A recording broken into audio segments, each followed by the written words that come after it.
En las tierras bajas de Flandes, donde el viento del norte azota sin piedad y el cielo parece eternamente gris, se alza la pequeña ciudad de Diest. Corría el año de 1599, y el frío de marzo todavía mordía los huesos de quienes caminaban por sus calles empedradas. El olor acre del cuero curtido se mezclaba con el humo de las chimeneas, y en medio de esa humildad cotidiana, el 13 de marzo, nacía un niño destinado a transformar la noción misma de la santidad. Su nombre, Juan Berchmans, primogénito de un curtidor de cueros, heredero de la pobreza pero también de una gracia divina que aún no se manifestaba. ¿Quién podría imaginar, al contemplar aquel niño de ojos azules y cabello rubio, que Dios había elegido precisamente esa cuna humilde para revelar uno de sus misterios más profundos? El padre de Juan, un hombre de manos callosas y espalda encorvada por el trabajo, pasaba sus días en un taller oscuro donde transformaba pieles de animal en cuero útil. La madre, Isabel van de Nove, hija del alcalde pero empobrecida por las circunstancias, cuidaba del hogar con la dignidad que solo poseen aquellos que han conocido tiempos mejores. Hermanos más pequeños vendrían después, y la casa se llenaría de bocas que alimentar y cuerpos que vestir. Pero en aquel momento, todo era el pequeño Juan, frágil desde su primer aliento, como si su cuerpo ya supiera que no estaba destinado a una larga vida, sino a una vida plena. La infancia de Juan transcurrió entre el aroma del pan escaso y el eco de las oraciones maternas. A los 7 años, sus padres lo enviaron a la escuela primaria, donde el niño demostró una inteligencia clara y una docilidad que maravillaba a sus maestros. Sus rasgos flamencos se acentuaban con cada año, alto para su edad, de piel clara que parecía transparente bajo la luz invernal, y una sonrisa que iluminaba incluso los días más sombríos. Pero su salud era como una vela expuesta al viento, siempre al borde de apagarse. Los médicos de la época, con sus remedios limitados, solo podían mover la cabeza con preocupación mientras la madre rezaba rosarios interminables por la vida de su primogénito. Y entonces llegó la prueba que habría de forjar el carácter del futuro santo. Juan tenía apenas 10 años cuando su madre, aquella mujer que había sido su primer catecismo viviente, cayó gravemente enferma. Una parálisis cruel la confinó a una silla de ruedas, robándole la movilidad pero no la fe que brillaba en sus ojos cansados. ¿Qué puede hacer un niño de 10 años ante el sufrimiento de quien más ama? Juan no se derrumbó ni huyó al juego infantil para olvidar la realidad. En cambio, se convirtió en el segundo padre de sus hermanos menores y en el enfermero devoto de su madre, atendiendo cada necesidad con una alegría que desafiaba la lógica del dolor. Cambiaba pañales, preparaba alimentos, limpiaba heridas, y todo lo hacía como si estuviera sirviendo al altar del Altísimo. Los años siguientes revelaron en Juan una madurez que no correspondía a su edad cronológica. Terminó sus estudios primarios con honores, y su corazón ardía con un deseo que consumía sus noches de insomnio, ser sacerdote. El canónigo Pedro Van Amorek, párroco de la iglesia de Nuestra Señora, reconoció en aquel muchacho una chispa divina y lo recibió en su casa como tutor. Allí, en 1610, Juan hizo su primera comunión, y aquel encuentro eucarístico marcó su alma con un sello indeleble. Pero el destino, o mejor dicho, la providencia, tenía preparada una encrucijada que definiría todo lo que vendría después. La economía familiar se desmoronaba como un edificio sin cimientos. El padre, agobiado por las deudas y la enfermedad de su esposa, ya no podía sostener el lujo de mantener a un hijo estudiando. Juan tenía 13 años cuando su padre pronunció las palabras que habrían quebrado a cualquier joven con menos temple: «Hijo, no puedo pagarte los estudios. Ya tienes 13 años y me puedes ayudar en el trabajo». El silencio que siguió fue denso, cargado de decisiones eternas. El taller de curtiembre esperaba, con sus pieles malolientes y su futuro predecible. Pero en el corazón de Juan ardía un fuego que ninguna circunstancia podía apagar. Con lágrimas rodando por sus mejillas juveniles pero con una determinación de acero en la voz, Juan respondió las palabras que resonarían en la historia de la santidad: «Puedo vivir a pan y agua, pero déjame estudiar, porque quiero ser sacerdote». No era una súplica de niño caprichoso, sino el grito de un alma que ya había reconocido su llamado y estaba dispuesta a pagar cualquier precio por responderlo. El padre, conmovido por aquella entrega total, aceptó buscar medios extraordinarios. Y así, en aquel momento de aparente desesperación, se plantó la semilla de una lección que Juan enseñaría al mundo entero, que Dios no busca comodidad ni facilidades, sino corazones dispuestos a confiar incluso cuando el camino parece imposible. La pobreza de Diest, las manos curtidas del padre zapatero, la enfermedad de la madre paralítica, la renuncia al confort de la adolescencia, todo estaba siendo orquestado por una mano divina que moldea a sus elegidos en el yunque del sufrimiento amoroso.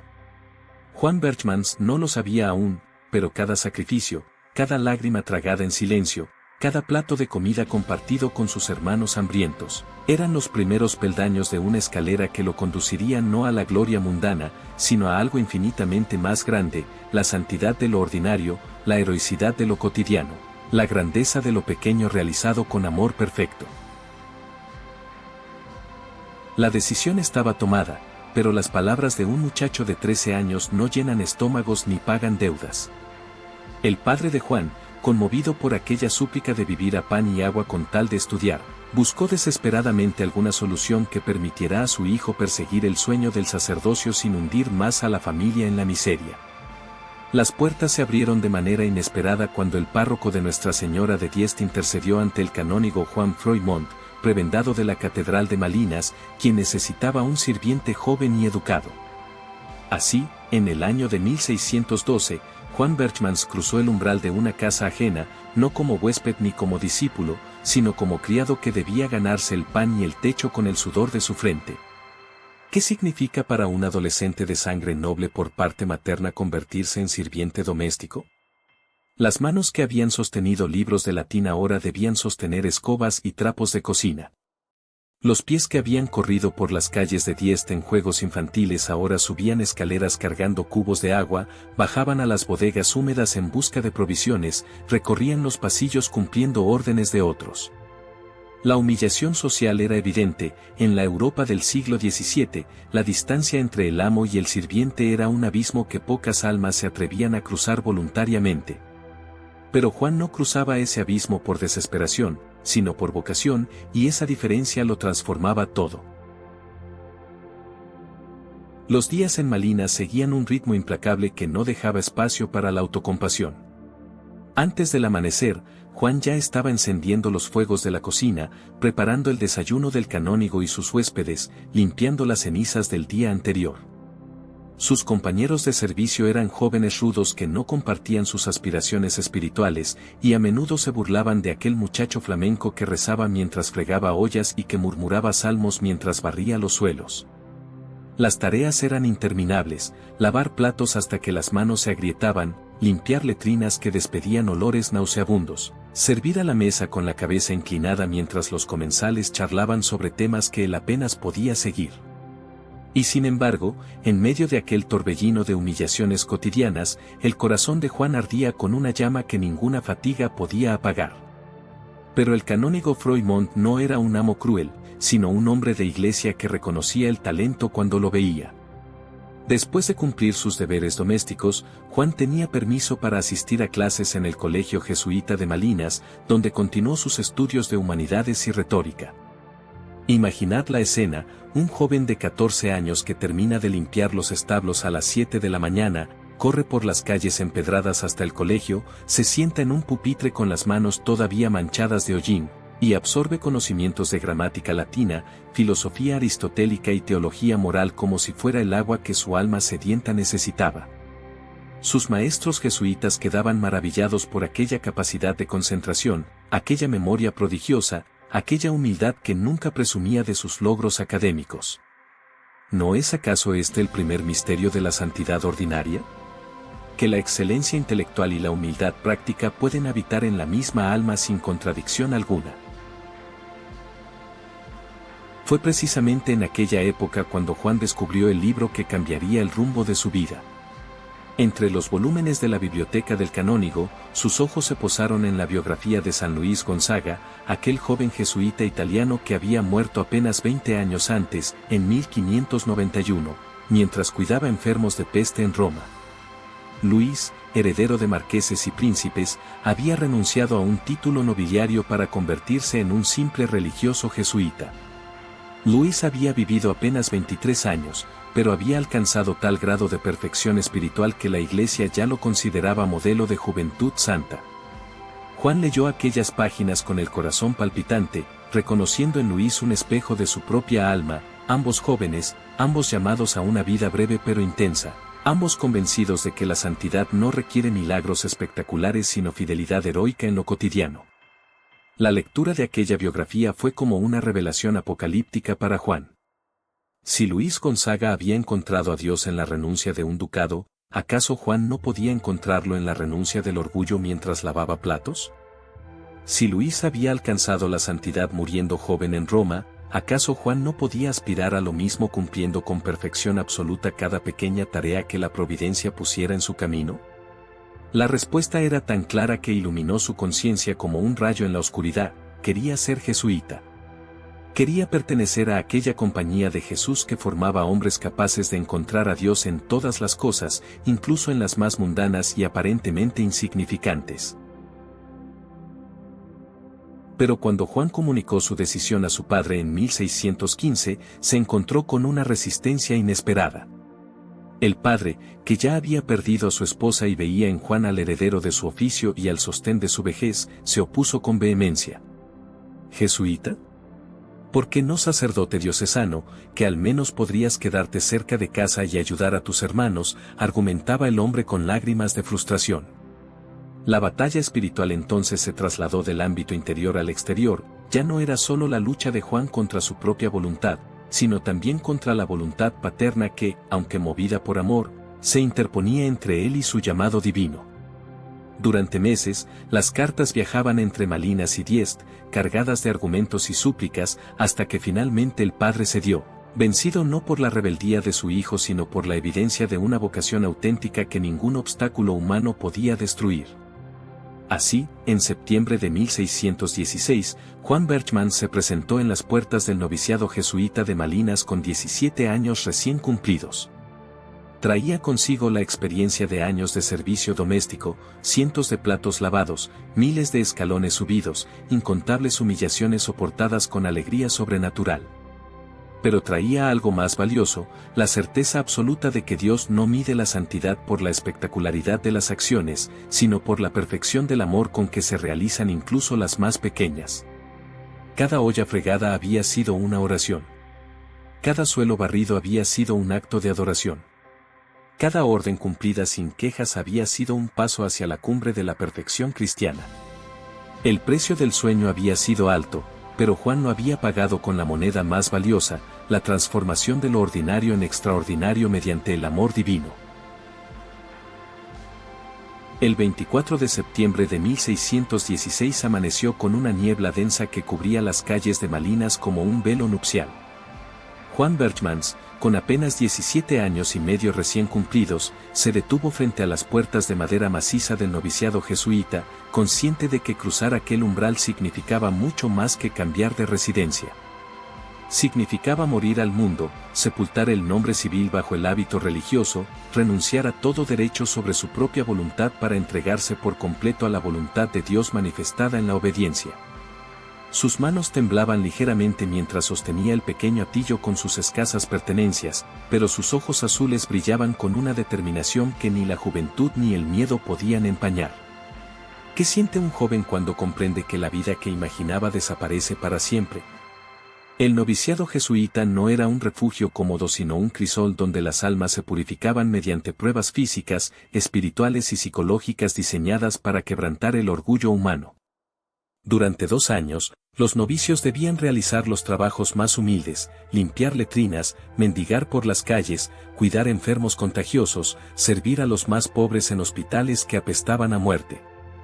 La compañía de Jesús no buscaba religiosos mediocres sino soldados de Cristo dispuestos a todo, y para ello era necesario arrancar de raíz cualquier vestigio de vanidad o autocomplacencia. Juan lo sabía, lo había leído en la vida de San Luis Gonzaga, y lo aceptaba con el corazón ardiendo de amor. Las primeras semanas transcurrieron en un torbellino de adaptación.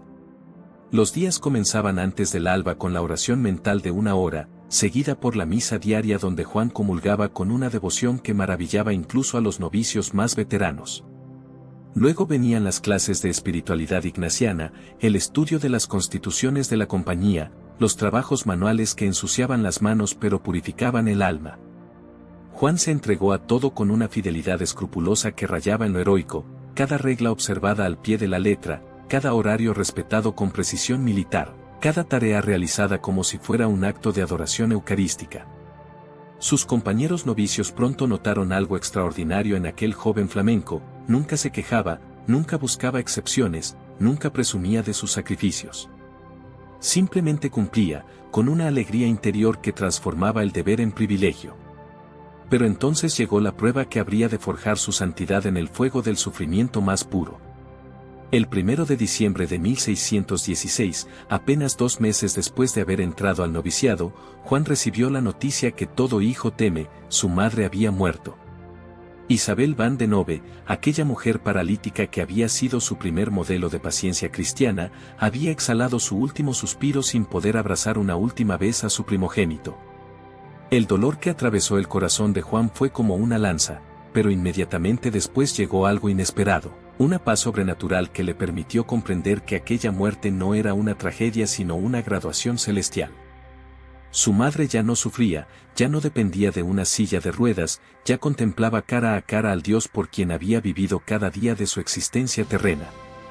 ¿Acaso no era esto motivo de alegría más que de llanto egoísta?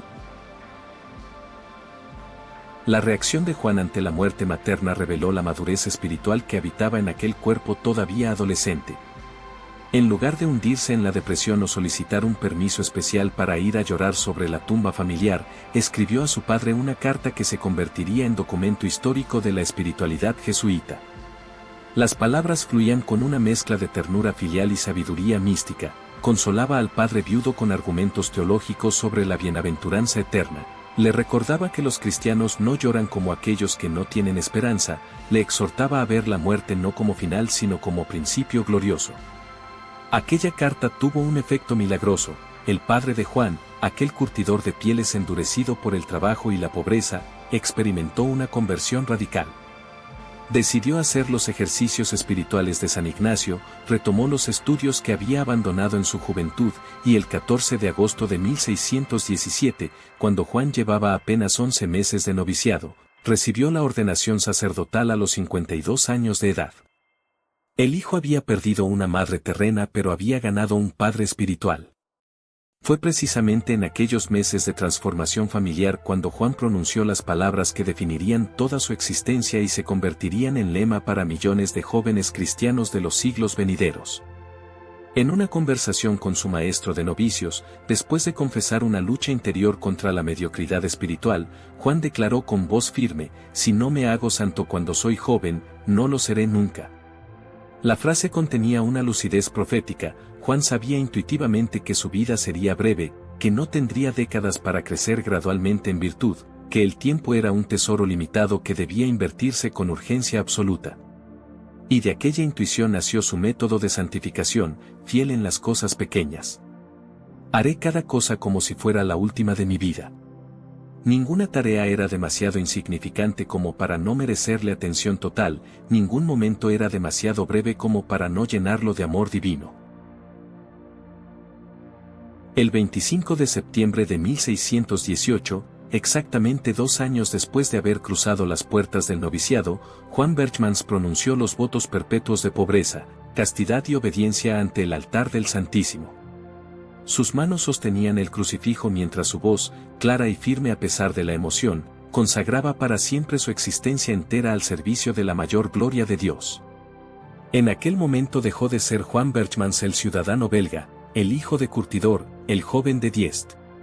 Se convirtió en Juan Berchmans S.J., soldado de la Compañía de Jesús, propiedad absoluta de Cristo Rey. Los votos eran cadenas de oro que lo liberaban de todas las demás esclavitudes, la esclavitud del dinero mediante la pobreza, la esclavitud de la carne mediante la castidad, la esclavitud del orgullo mediante la obediencia. Nunca un hombre fue más libre que en el momento de renunciar a toda libertad propia. Poco después de aquella consagración definitiva, llegó la noticia que abriría las puertas hacia su destino final. El padre general Mucio Vitelleschi había decidido enviar a Juan al Colegio Romano, la institución educativa más prestigiosa de la Compañía de Jesús, ubicada en el corazón de la ciudad eterna. Roma, la ciudad de los mártires y los santos, el centro neurálgico de la cristiandad, esperaba a aquel joven flamenco para forjarlo en las fraguas donde se templaban los mejores teólogos y misioneros del mundo católico. Juan recibió la noticia con alegría mezclada con dolor, alegría por la obediencia que lo llevaba a caminar donde caminaron Pedro y Pablo, dolor por tener que despedirse para siempre de su padre recién ordenado sacerdote. Se preparó para viajar a Diest una última vez, para abrazar al anciano que había trabajado tanto para sostener su vocación. Pero la providencia tenía otros planes. Antes de que Juan pudiera emprender el viaje, un mensajero llegó con la noticia de que su padre había muerto repentinamente. Ya no había despedida posible, ya no había abrazos ni bendiciones paternas. Solo quedaba el silencio de Dios que arrancaba todas las raíces terrenas para que el árbol creciera únicamente hacia el cielo. El 24 de octubre de 1618 amaneció con un frío penetrante que anunciaba la llegada del invierno.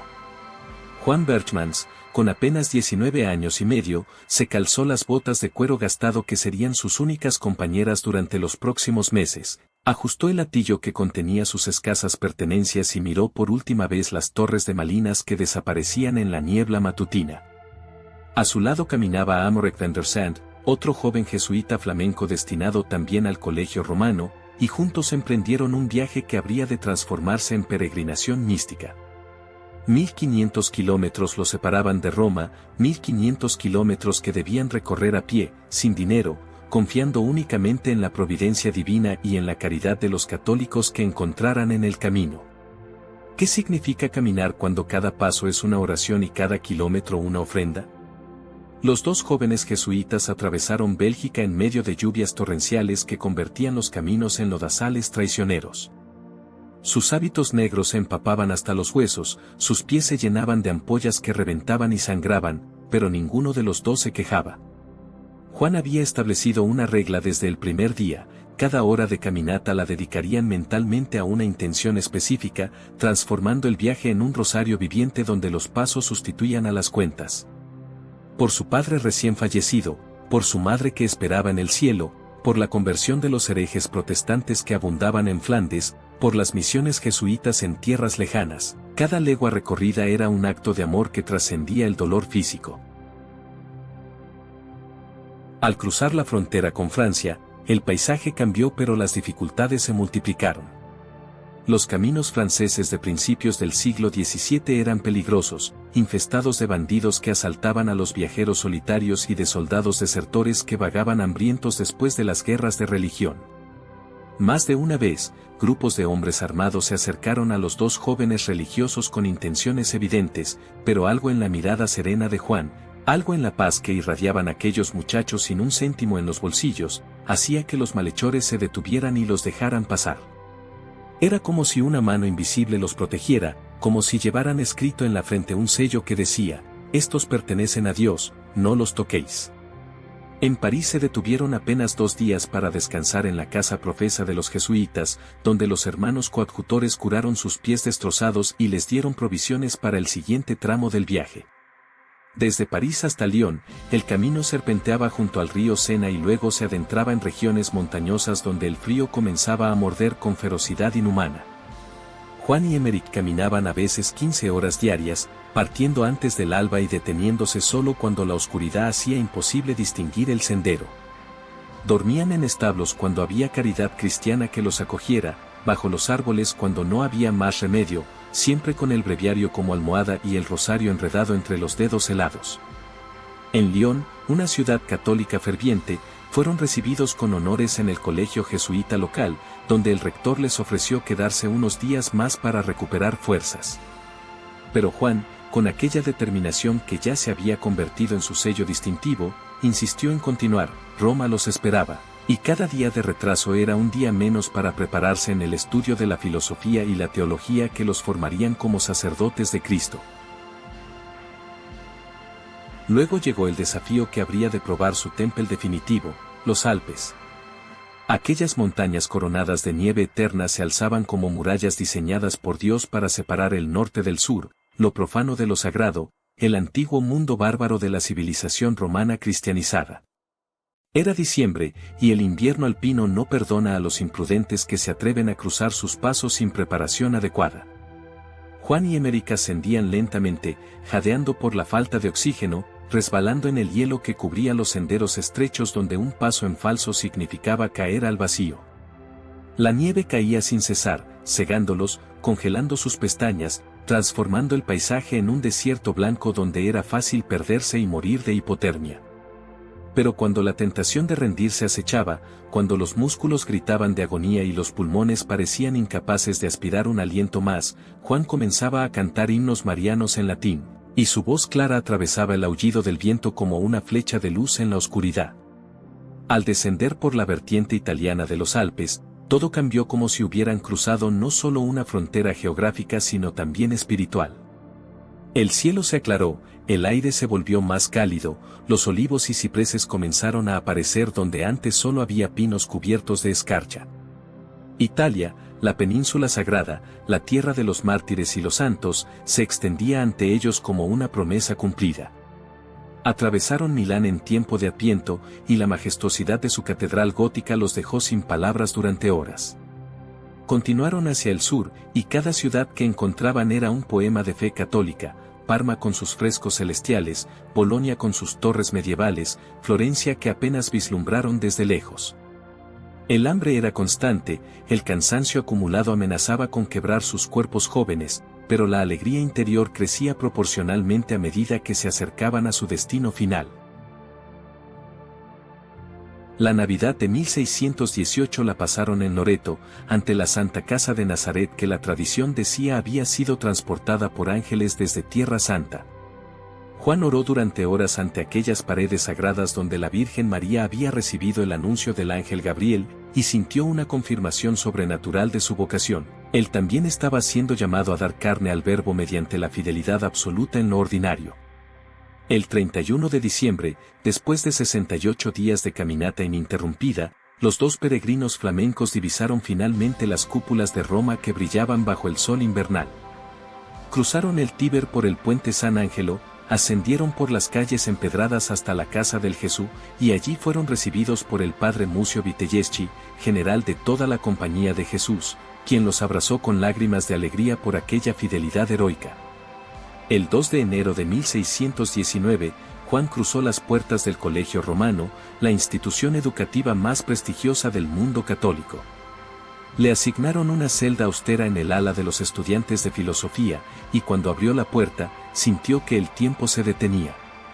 En aquella habitación pequeña, con su cama estrecha, su escritorio de madera y su crucifijo en la pared, había vivido San Luis Gonzaga 2 décadas antes.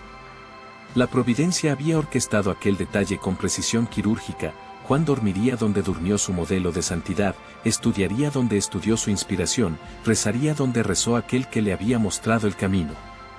Y en ese momento, arrodillado sobre las mismas baldosas que habían sostenido las rodillas de Luis, Juan Berchmans comprendió que su viaje no había sido solo geográfico sino místico, que aquellos 1500 kilómetros no lo habían llevado simplemente de Flandes a Italia, sino de la vocación a la misión, del deseo a la realización, del sueño a la realidad donde se forjan los santos. El Colegio Romano en el año de 1619 era el epicentro intelectual del catolicismo mundial. Entre sus muros de piedra oscura estudiaban jóvenes jesuitas de todas las naciones, españoles de mirada ardiente, italianos de gestos dramáticos, alemanes de disciplina férrea, polacos que habían cruzado media Europa para beber de aquella fuente de sabiduría. Las aulas resonaban con debates filosóficos en latín impecable, las bibliotecas albergaban manuscritos que contenían siglos de conocimiento teológico, los pasillos olían a incienso y a pergamino antiguo. Y en medio de aquel hervidero de genialidad académica, Juan Berchmans destacaba no por ser el más brillante ni el más elocuente, sino por algo que sus compañeros tardaron tiempo en comprender, por ser el más fiel en lo pequeño. ¿Qué hace que un joven de 20 años se convierta en leyenda entre sus contemporáneos sin realizar un solo milagro visible? La respuesta se escondía en los detalles que nadie más consideraba importantes. Cada mañana, Juan era el primero en levantarse cuando la campana sonaba a las 5, sin concederse ni un minuto extra bajo las mantas. Su cama quedaba perfectamente tendida, sin una arruga que delatara prisa o descuido, como si aquellas sábanas fueran los manteles del altar. Su celda permanecía impoluta, los libros ordenados por tamaño y materia, la pluma y el tintero alineados con precisión geométrica, el crucifijo orientado de modo que sus ojos lo encontraran al despertar y al dormir. Sus compañeros lo observaban con una mezcla de admiración y perplejidad, preguntándose cómo alguien podía mantener tal nivel de perfección sin volverse obsesivo o perder la alegría que siempre brillaba en su rostro. Las clases de filosofía aristotélica, metafísica escolástica y lógica formal exigían una concentración que agotaba a los estudiantes más robustos. 6 horas diarias de lectura en latín, griego y hebreo, seguidas de 2 horas de disputa dialéctica donde los alumnos debían defender tesis complejas contra objeciones fulminantes. Juan no solo cumplía con los requisitos académicos sino que los sobrepasaba con una maestría que sorprendía incluso a los profesores más veteranos. Su memoria era prodigiosa, podía recitar de memoria páginas enteras de Santo Tomás de Aquino, de Aristóteles, de los padres de la Iglesia. Pero lo que verdaderamente asombraba no era su inteligencia natural sino el método que empleaba, estudiaba cada página como si fuera una carta de amor escrita por Dios mismo, convirtiendo la filosofía abstracta en diálogo místico donde cada silogismo era una escalera hacia la contemplación divina. Las reglas de la Compañía de Jesús eran innumerables y minuciosas, diseñadas por San Ignacio para formar soldados de Cristo disciplinados en cuerpo, mente y espíritu. Horarios estrictos para la oración, para las comidas, para el estudio, para el descanso. Prohibiciones específicas sobre conversaciones inútiles, risas desmedidas, amistades particulares que pudieran distraer del amor universal. Normas detalladas sobre la postura durante la meditación, sobre el modo de caminar por los pasillos, sobre la manera de entrar y salir de las habitaciones. Para muchos jóvenes jesuitas, aquella reglamentación sofocante resultaba un yugo insoportable que soportaban con resignación o rebelión disimulada.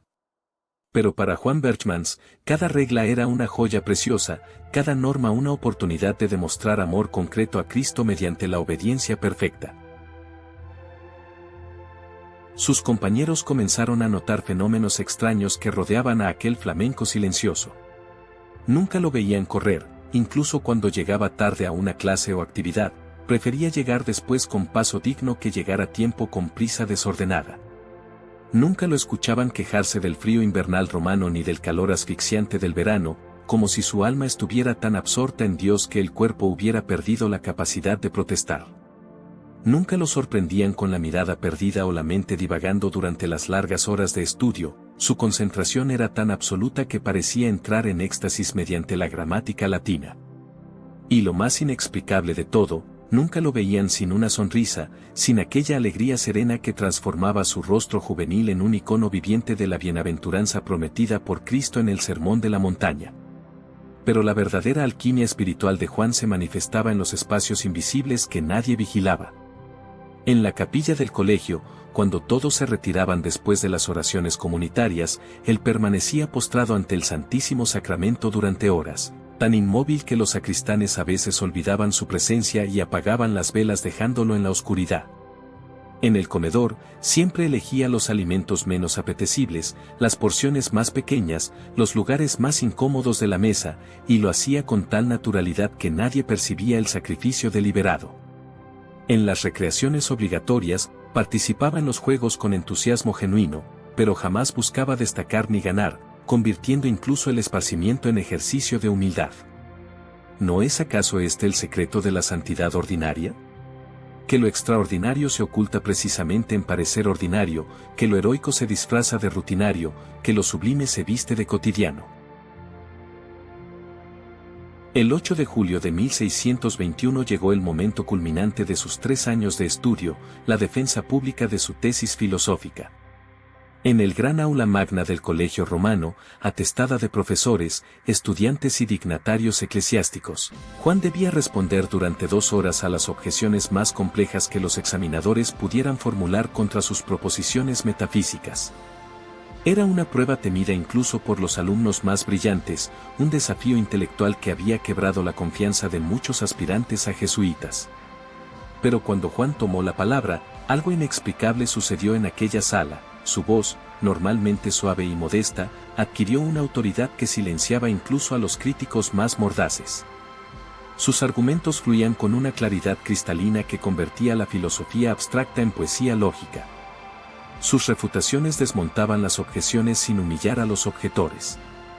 Al terminar, el aplauso fue atronador, y el padre rector declaró que acababan de presenciar una de las defensas más perfectas en la historia del Colegio Romano. Pero Juan no se dejó embriagar por aquella ovación académica.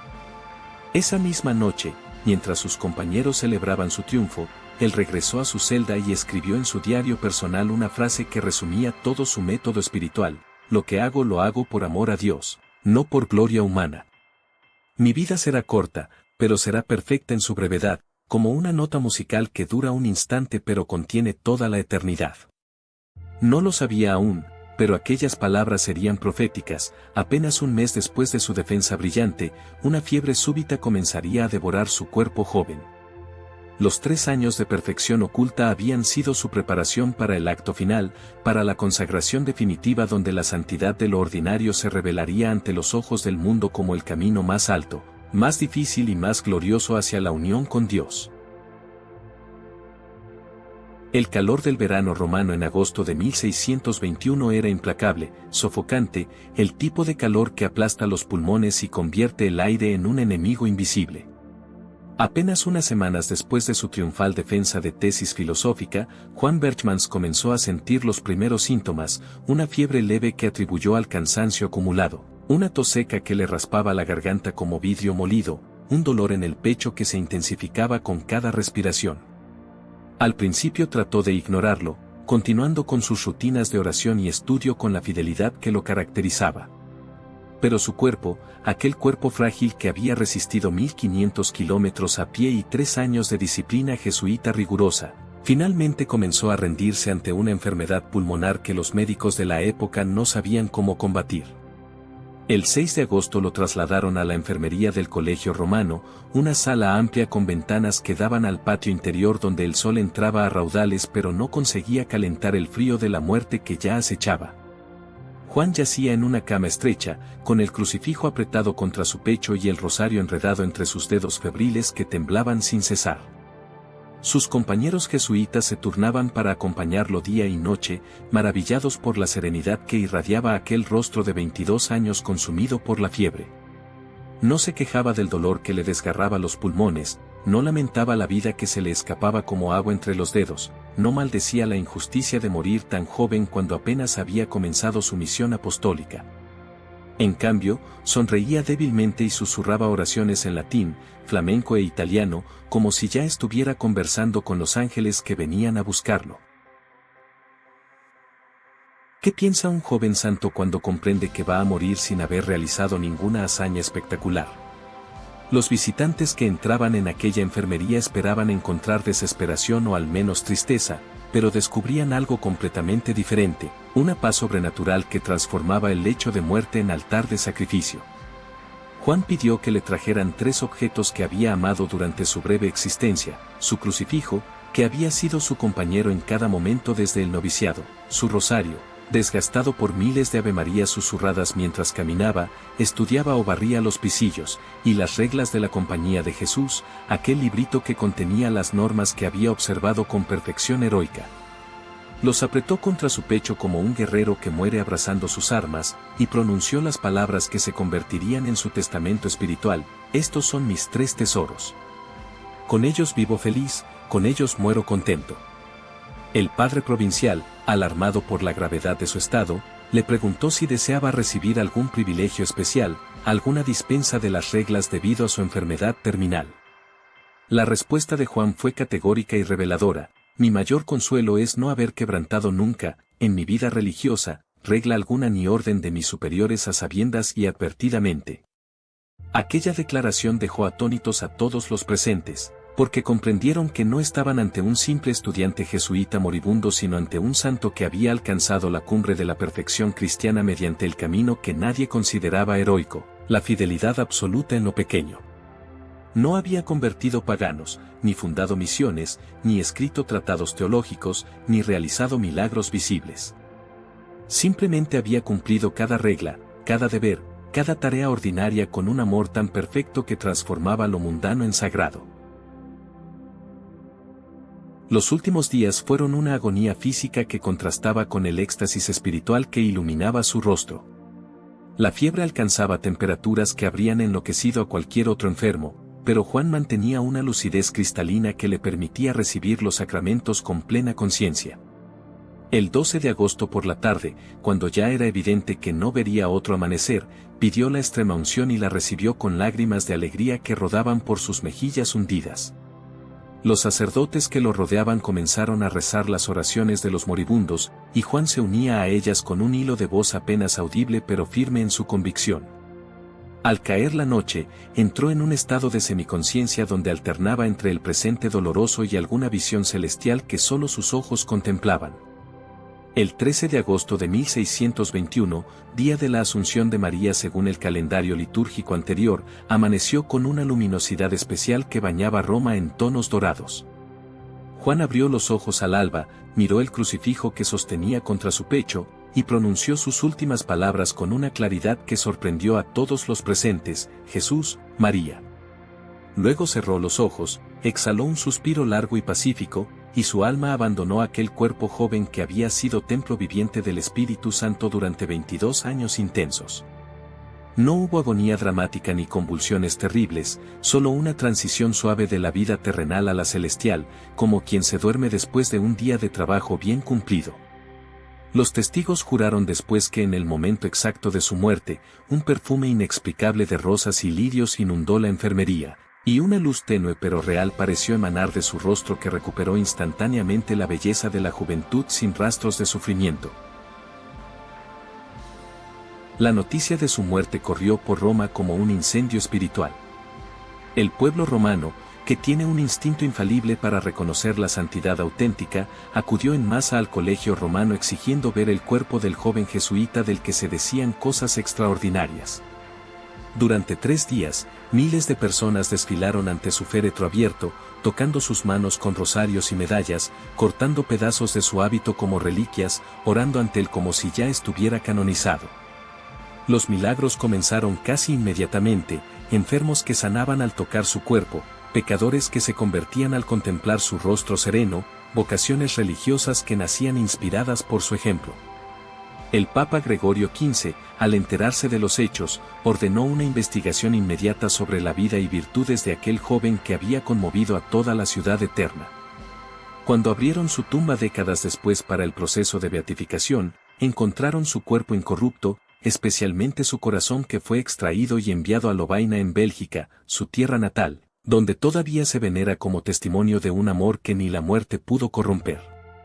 Fue beatificado por Pío IX el 9 de mayo de 1865 y canonizado por León XIII el 15 de enero de 1888.